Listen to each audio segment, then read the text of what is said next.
Hello बच्चों, let's read the question. The question says a balloon rises with a constant velocity u. A load is tied by a rope to the basket.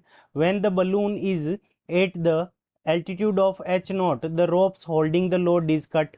How long does it take for the dropping load to reach the earth?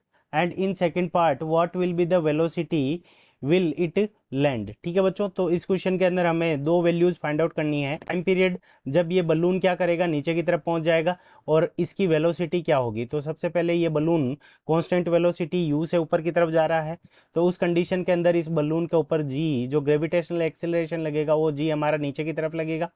अब देखो इसकी velocity u क्या दे रखी है, हमें constant दे रखी है। ठीक है बच्चों, सो कांस्टेंट अगर किसी की वेलोसिटी होती है तो उस कंडीशन के अंदर उसके ऊपर जो नेट एक्सिलरेशन होगा वो हमारा क्या हो जाएगा, जीरो हो जाएगा। तो हमारा जो की कंसेप्ट होगा, सो की कंसेप्ट, अब की कंसेप्ट के अंदर जब बलून ऊपर की तरफ जा रहा होगा तो अब इसके ऊपर जो नेट एक्सिलरेशन होगा, तो ए नेट की जो हमारी वैल्यू होगी, so A net is equals to zero. तो ए नेट जीरो कब हो सकता है, जब इसके तरफ ऊपर की तरफ कुछ ना कुछ एक्सिलरेशन लगे। तो ऊपर की तरफ अगर हम एक्सिलरेशन ए मान लेते हैं तो ए नेट बराबर जीरो है, तो इसका मतलब क्या हो गया, ए माइनस जी। ए एक्सिलरेशन ऊपर की तरफ लग रहा है इसलिए पॉजिटिव, और जी नीचे की तरफ लग रहा है इसलिए नेगेटिव। तो ए इज इक्वल्स टू हमारे पास में क्या आ जाएगा, जी आ जाएगा। तो यहाँ से हमारे पास में ए इज इक्वल्स टू जी आ गया। तो ये हमारा फर्स्ट नंबर की कंसेप्ट हो गया। अब सेकंड नंबर की कंसेप्ट के अंदर जब जब जैसे ही इस लोड को, रोप को, ये जो रोप से जिससे ये लोड बंधा हुआ है, इस लोड को जैसे ही हम रोप को कट कर देंगे तो उस कंडीशन के अंदर क्या होगा कि उस कंडीशन में बलून ऊपर की तरफ यू वेलोसिटी से जा रहा होगा, तो यहाँ पे वेलोसिटी यू हो जाएगी, और एक्सिलरेशन जो ऊपर की तरफ लग रहा था उसकी वैल्यू हमारी क्या हो जाएगी, जीरो हो जाएगी। जबकि जी जो है वो हमारा नीचे की तरफ लगता रहेगा, तो यहाँ से हमारे पास में जी की वैल्यू तो रहेगी। तो जब ये अर्थ पे पहुँचेगा तो रिलेटिव, सो यहाँ पे हम क्या लिख सकते हैं, relative velocity, relative velocity with, relative velocity with अर्थ। ठीक है बच्चों, तो हमें अर्थ के साथ में रिलेटिव वेलोसिटी पहुंची है लोड लोड की, तो रिलेटिव वेलोसिटी विद अर्थ, तो ये हमारी वेलोसिटी को अगर हम v मान लें तो v इज इक्वल्स टू, तो u हमारा ऊपर की तरफ लग रहा है इसलिए पॉजिटिव, माइनस जी टी। तो किसी भी टाइम पीरियड t के अंदर जो इसकी लोड की रिलेटिव वेलोसिटी होगी विद रेस्पेक्ट टू अर्थ, वो v is equals to u minus g t के इक्वल होगी। तो ये हमारे पास में ये वैल्यू आ गई।